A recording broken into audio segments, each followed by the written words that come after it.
Assalomu alaykum. Anglayotganinglar tarixiy roman G'ani Batur. Avtori Ziya Samadi. Ikkinchi bob. At oyog'idan qo'zg'algan ushoq toshlar bir-biriga urilib, toshdan toshqa qonqib tövanga, g'or tagiga do'milab tushmoqda. Yolg'iz otliq odam eran qilmagandek barg'ansiri tikkiga o'rilmoqda. Egiz cho'qiga ap chiqadigan bu qiya yo'l otning iti, erning erini sinaydigan xatarlik o'tkul bo'lib, xili ot va erlarning beshini yeganlikdan sirat ko'ruk deb nom olgan. Shu sababdan bu xatarlik yo'lda faqat zaruriyat tepilganda, uzun yo'lni qisqartmoq bo'lgan chog'da yoki taqib surgundan qochgan odam mangmasa, boshqalar yaqinmi yo'lamaydi. Bugungi yo'lovchining otda xiraman o'ltirishidan bu sirat ko'rikdan necha o'tganligi, eti bo'lsa to'la minib kadalashib ketganlikdan xuddi tog' tekisidek toshdan toshqa chaqqan oyoq olatdi-da, mudirmay, putlashmay yuqori o'rlaydi. Oxiri cho'qa ustiga salomat chiqqan yo'lovchi otdan tushdi va qora terga cho'mgan, to'rt oyog'i g'alildab titrab turgan otning manglayidagi ko'z chanoqlaridagi ter ko'viklarni potisi bilan surtib, ondin erklatgandek: "Yaraysan, lochinim, yaraysan. Sen bilan mangsam xatardan qo'rqmayman", deb ko'ran qashqining qo'lda yasagandek düp-dugulak qashqisini so'ydida, etini yetilab, nirroqdagi atrofini archa, yava olma o'rik, yong'oqlar o'rab turgan xada toshning yeniga berib, ko'ran qashqini qarag'ayga bog'lab qo'yib, o'zi xada toshning ustiga chiqdi. Atrof uningga tonish, o'yman do'ni yaxshi biladi. Bu joyda o'zini erkin va kuchlik sezdi. Go'yo mushu xada toshning ustiga chiqib olsa, hech kim uningga qo'l tekkizolmaydigandek his qiladi. Odam oyog'i kamdan kam yetadigan bu tabiiy joy keyingi vaqtlarda uning va yo'ldoshlarining panogohi bo'lib qoldi. O'zi ikki qatim Yamul zindondan qochib, mushu yerni panolaganda, Xitoy chiriklari izbisib qo'g'lab kelishga petinolmay qaytishgan. Mo'ng'ul do'sti G'aldon bilan qozoq do'sti Akbarni chiriklar qo'lidan qutuldirib, mushu xada toshning ostidagi o'ngirga so'qindirib, iz yo'qotgan emasmidi? Bu joy uning tavaligi. Bu yerga u hukmron. Nima ish qilsa, mushu yerni dastlab turib, mushu yerdan boshlaydi. Tog' burkutidek bar basti bilan xata toshning ustida tik turgan yigit ona tuproqdan madad kutgandek Ili vodisiga nazar tikdi. Ana, kindik qani to'kilgan turdi yuzi. Xuddi ayg'ir otning yaylidek so'zumchoq, bir uchi avral etigiga, yana bir uchi Ili daryosiga taqishidi. O'ng tarpi qosh sami yuzi, so'l tarpi baxtiyor yuzi, sepil debmu atiladi. Bu yezida salaliq tunganlar yaşaydı. Şərq tərəfdə Avkiyüzi bilan Qarabağ yezisi hammasini qo'shib Qash Qarabağ deb ataydı. Bu yezilar uning diliga yaqin. Mushu atrofda o'sgan, bo'y tortgan, kuch-quvvatga kirgan. Dastlabki danqi mushu yerdan boshlangan. Әмді uning o'tkir ko'zi janubda Tianshan, shimolda Jo'ng'ar tog' tizimlarini, yaylaq o'tloqlarni kezib, Ili vodisini qoq yerib o'tadigan Ili daryosining ikki qanotidagi ko'plagan bog' bo'stonliq Uyg'ur yezilarini aralab o'tib, Ilining yurigi G'ulja shahriga qadalganicha turib qoldi. Bizning yer, xitob qildi u. Kimgadir javob berib, güzel diyarıdan mağrurlangandek, Nusrat buvay degandek, sepil so'qib shahar qurgan biz. İmarat silib mahalla qilgan, o'stan qizib suv chiqargan biz. Bo'z echib ziroat tergan biz. Ko'chat tikib bog' qilgan, bu yurtni obod qilgan biz. Bizning ajdodlarimiz. Yer bu bizning ekan. Nima uchun Ko'lidan chiqqan Xitoylar ustimizdan beylik qilib boj seliq alvan yasoq oladi. Zo'ravonlik qilib qiynab azoblaydi. Nima uchun biz o'zimizga o'zimiz xo'ja, yerimizga ega bo'lolmaymiz? Xudo bizni qul, bu bosqinchi Xitoylarni g'o'ja qilib yaratganmikin? keyingi vaqtlarda Nusrat Xalpat bilan necha qitim uchrashgandan buyon uning fikr qilishi, jamiyatdagi mavjud hodisalarga ko'z qarashi o'zgarishga boshlab, mustamlikchilarga, xususan Xitoy amaldorlari va gumashdalariga nisbatan o'chmanligi texmo ortishga, ipini topsa ulardan o'ch ilishga intiladi-yu, lekin bu harakati muhtojga yor yo'lak bo'lish, haddidan oshgan zo'ravondan o'ch ilish bilan cheklanib, ko'proq shaxsiy qahramonlikqa moyil ishlar bilan shug'ullandi. Hey, xiyol daryosiga cho'mgan yigit, go'yo olamning g'imini yolg'iz yegandek tursana.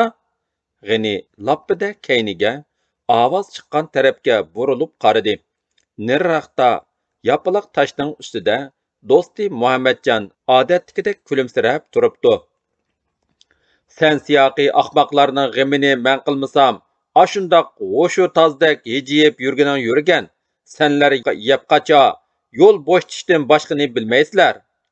Voy, mononing gipini. Nereden shuncha danishman bo'lib ketding, o'y?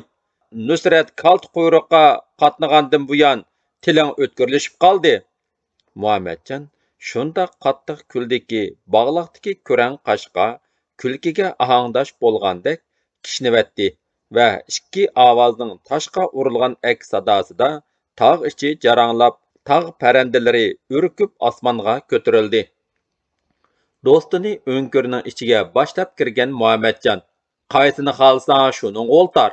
Adash, qarag'ana, mundaq mamuqdek o'rindiqlarda na turk sultoni, na o'rus podshosi va na Xitoy xaqoni o'ltirmagan bo'lg'aydi, dedi-da, yesaroq kelgan 3 xil oq, qizil, qora toshni ko'rsatdi.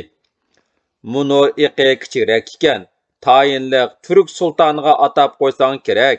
Foydasini ko'rmagan bo'lsaqmi, dindosh bo'lgandikin shuningga o'ltiray, deb pashmitini tosh ustiga yepib o'ltardi G'ini.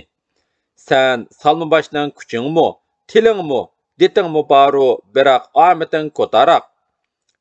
Yana kulishga boshladi Muhammadjon. U kulganda oq mag'zi titrab ketadi. Bugun gul qaqalaring qavatla echilib ketibdi. Sen kavining paxtigin o'ngdisiga uchmagandu. Uchmaychu, avularga qarag'ana. O'ngkirning to'rt tarafiga qo'lini shiltidi Muhammadjon.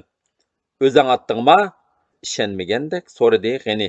Issiqliq turgan ko'p ochiliq bug'am mungiziga havaslanib qarab, o'zim atmay osmondan Isa payg'ambar tashlab berdi devidingmi? Ranjidi Muhammadjon. Ovchilarni tillasang pisang qilmasligi mumkin-u, oviga shak keltirsang kechirmasligini biladigan G'ini. Domsayma ho'y, kava, marganligingga yemisham tan berman-g'o, deb yumshatdi. Ha, manma murdini yerga qo'yib, jaran qo'g'ilgan qashliqning birida.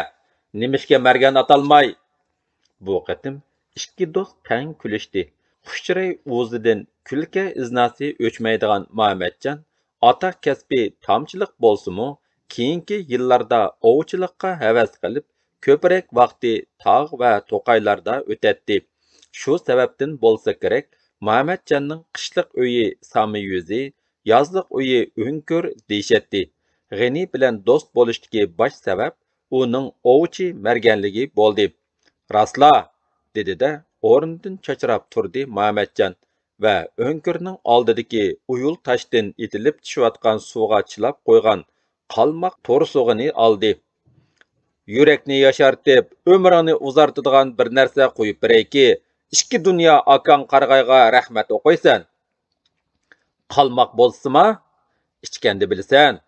Muhammadjon keynicha turib, to'rsuqdagi suyuqlikni yog'och cho'chakka buluqlatib qo'yishga boshladi. Yo'shirsangmi purg'idim bildim. Bug'uning qini. Ya Allah! Yaqsini tutdi Muhammadjon. Bilmaydigan narsang yo'q-da, yengillik qilay debdiman. Yana bo'lmadi. Qachon tetib beqveding? Yana kavalig'ing bor-da. Sen qo'lingga miltiq tutmay, bo'dini o'g'lab yurgan chig'ingda, biz bug'a etish bu yoqda tursin, terik tutib shexini kesib oladigan. Xo'p, sen bilan teng kelgili bo'lmaydi. Munini ichamsan? Cho'chakni tangladi Muhammadjon. Buzilmagan bo'lsa ichay. Cho'chakni qo'lga ilib puridi G'ini va ko'tirib ichib etib, rohatlanib tortdi-da. Ashqallo adash, xumardan bir chiqarding-da. Manma seni rozi qilganimga xumardan chiqdim jumo, salmi bosh. Rozimanlik kulkisini kulgan peti, uch putliqqa esilgan qora chlakdagi bug'a go'shini tangnichiga suzib olgan Muhammadjon. To'g'rab beraymi? Deb G'inining oldiga qo'ydi. Yo'qay, meni tishi qalmagan qari devidingmi? G'ini go'shtni butun bo'yichila yeyishga boshladi. Uning mazmut tishlari ustixonnimi chaynab ezivtadiganday qiladi.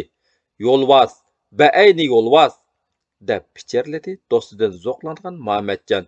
Shuvis bormi? Bir tane go'sht qo'sig'ining bir burchigigami kelmadimi nima? Agar bug'ining qinini ichib olmagan bo'lsam, o'zingnim qo'shib yevatatdim. Biroq bug'i qini bilan o'ynashqini bo'lmas. Kasofat-ey. Shu topda chik tomirlarim lo'qildab, ugilarim qizib ketdi. To'la palapastdan dema, bo'lmasa ko'rgilkoni ko'rasan. Do'stining chaqchig'ini kulki bilan yoputgan Muhammadjon.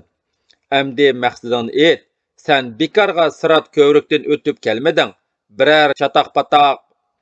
G'ini qo'lini bir silkib, og'inisini to'xtatdi-da, o'rnidan turib, tosh ostidan chiqayotgan suyiga og'zini tutdi va necha kun suvsiz qolgan xila uzun simargandan keyin yana bir qitim rohatlanib kirilib, salmoqli qiyofatda ichimga shayton kirib oldimi bilmayman. Ko'nglim tur, yotamsan degandekla qiladi. O'zimni ba'zida qo'yar joy topolmagandek sezaman. Muhammadjon G'inini amdi ko'rayotgandek uningga sap soldi. Xilala yadab qopdi, lekin ko'zlari avvalqidimi o'tliq chaqnab, jazm qat'iyat aks etib turdi. Nim demoqchi ekanligingni qolmadim. Mug'ambarlik qilma. Qo'lingda xiting bar turib, hech nimani bilmas bo'lganingni qara. Zodi molla ko'rgan odam ling tasma bo'ldiganligi rost ekanda. Ranjish qildi G'ini. Ancha muncha oq qog'ozni jirab, char kitobni yomidab o'qiganim bo'lmasa, menda naning ilm bilimi bo'lg'ay. Og'zimda ilmim bo'lsa, muni o'nkirda ispurab o'ltarmas edim. Gapni yo'rg'latma. Ko'p so'zga xo'shim yo'qligini bilasan-ku. Bilgachga sen qop yurakka iqtido qilib yurgandiman. Ha, mana amdi dallin gap qilding. Tayinliq sen bir narsa qo'zg'amoqchi-ku. Qo'zg'asam qo'zg'ayman. G'azat ichib, amir lashkar bo'lg'un bormi-ya? G'azat ochqanlar sana, manga o'xshash odamlardu, yoki ularning 5 beshi, 10 qo'li bormikan? Ko'langimizdan qo'rqib, ko'ni palazdak so'zlab yurgan bizlar. Bu deganing'o rost adash. Ammo lekin g'azat qilish ushoq bolalarning udukap o'yinidek oson ish emas-da. Tas chog'lasang, jiningni aysang, bosh purkab yetiver.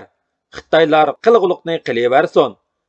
G'ini ralla bo'lib asabiy titragan qo'llari bilan tamakini aran o'rab chekdi. Shunda sen g'azatga otlanib chiqqaningmi bu?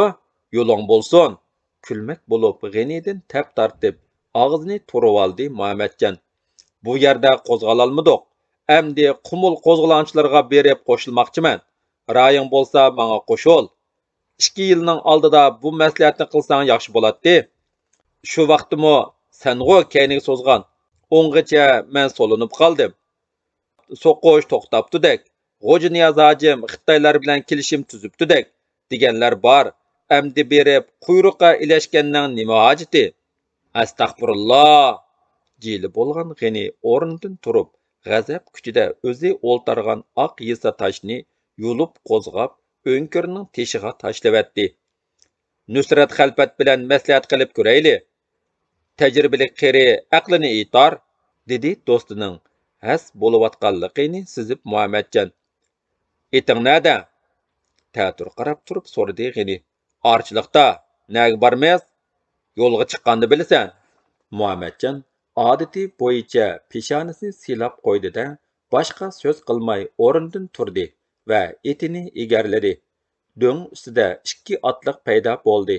Ular soy bag'ridagi büyük baraqsan bog'larga o'ralgan zo'r yezining uy imoratlarini iditlamoqchidek ko'zidan kechirib chiqishdi. Anda sanda voli ko'tarilib, pishiq qishdan silingan derazlari aynak, peshayvonlari oqartilgan boy zimindorlarning uylaridan boshqa uylarning hammasi degidek so'qma tom, loy so'goq, panjirlik uylar. Birla o'xshashligi shuki, har hovlining o'ziga tushliq cho'ng kichik mevalik bog'lari, ko'ktatliq saynalari bor bo'lib, Chuluqay g'olining toshdan toshqa urilib oqadigan tog' suyida ko'kirib meva beradi. Chuluqayning qishdimi bejirim, ta'mini birdek saqlaydigan sarim olmasi bilan benam bug'doyning porpang nini dangliq. Shu sababdan bo'lsa kerak, shaharlik ravandilar Chuluqay unini besishga qiziqsa, quv baqqallar yozdilar, olmalar chechaklagan chog'dilar, bog'larning ko'kini setib oladida, qishicha sarim olma setib chiqishadi. Chuluqayning aloyidligi, alovati shuningda edi. Chuluqayliqlarni yozchilar deb atashidi. Mundaq atashdagi sabab eliga ko'chirilgan aholini o'zini o'ziga idora qildirish usulini qo'llangan makkar Manju Xitoy mustamlikchilari Turpan vanglarining avlodlaridan Musa Gungni eli Uyg'urlariga, shu kamda Taranchi atalgan Uyg'urlarga Ekinbek qilib belgilagan. Ining G'ulja shahrini markaz qilib, Ining Shan G'ulja noyisini ma'muriy tuzumga asosan 82 shanyuga bo'lib, shanyularni yeza beglarini tayinlash, o'rindan elish bu ishlarini Musa Gungning uningdan keyin varislarining roziligi belgilashi orqali tayinlanadi. Lekin huquq tizgini Xitoy hukmronlarining qo'lida edi. Ekinbek Musa Gungga zo'r imtiyoz berib, uning ixtiyoriga 100 uylik yanchi dehqon va keng maydon bo'lib berilgan. Shu yanchilar Chuluqay g'oli atrofiga dehqonchilik qilib, Chuluqay yezisini qurib, eli bo'yicha eng cho'ngovat, bog' bo'stonliq yezilarning biriga aylantirgan. 1911-yili Shanxay inqilobidan keyin Vangung tuzumi cheklanib, yanchi elinib tashlansimi, afsuski, mushu kundimi Chuluqayliqlarning peshonasidan yanchi degan taqoq ketmagan. Davomi bor.